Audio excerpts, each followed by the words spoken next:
Blocks of red, blocks of blue, splayed out over the invisible lines. Lines that represent towering walls dividing the faces, faces of various races designated to their colored place. Let's rewind for a quick minute. Back to the white flight from a black home, the turning and churning of communities in the face of fear. Farmland to vanilla sanctuary, suburban sprawl of the 20th century.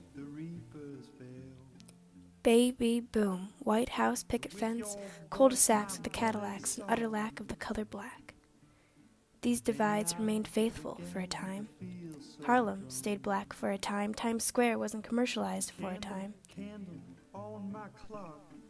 The ostracization from privilege created a safe haven, a dedicated home for underserved camaraderie, or, to the colonizers, quote-unquote debauchery.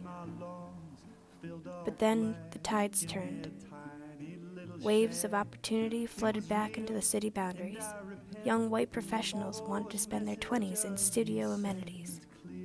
And they could. So they did. So they do.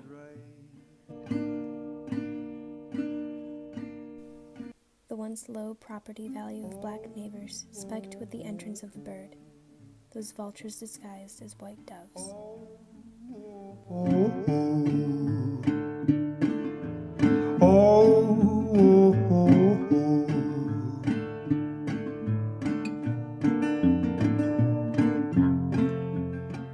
Banking deserts, deserted, depriving the discriminated. Take a look at the maps. Small black dots show low-income homes. Darker greens show higher minority populations. And bigger black dots are bank branch locations. Do you notice a pattern? I'll rephrase. Can you recognize the racism? The blatant ingrained discrimination, mapped out facts of lingering segregation? I never once left in between. I was on the fence, and I never wanted your 2 cents down my throat into the pit with my head upon the spit. Oh, Reverend, please, can I chew your ear? In the cowtown of America's heartland, Columbus sprouts suddenly amid cornfields and splays along the Olentangy's bank.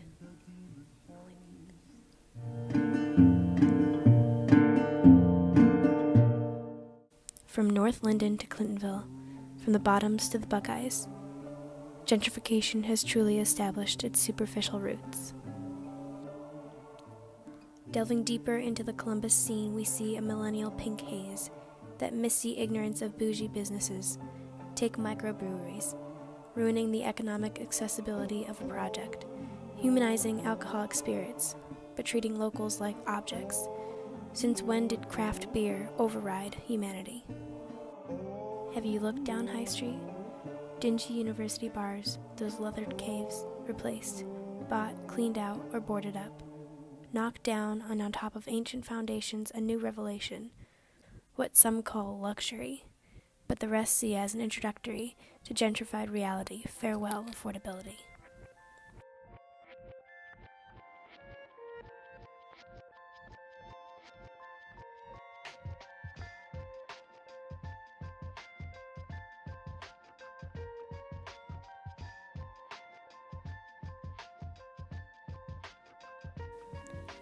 In the war of colored lows and white highs, how do we portray the other? On the crossroad of intersectionality, this other is the section of sexuality, where homo takes on a hetero form, where white privilege permeates a gay sphere, and we discover a rainbow wash on black hoods.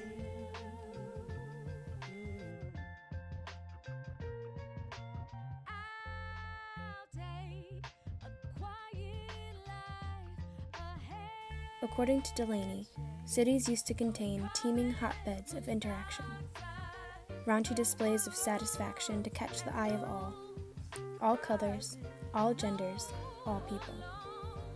But now what's left of affordability is pushed away towards landfills, or into the mouths of the hungry elite, those who itch for exclusivity because low income equates to defeat, low income equates to filth, high minority equates to foreign.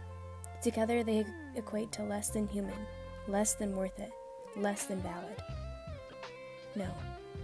Together they equate to survival, cultural expression, a realm of respect and family.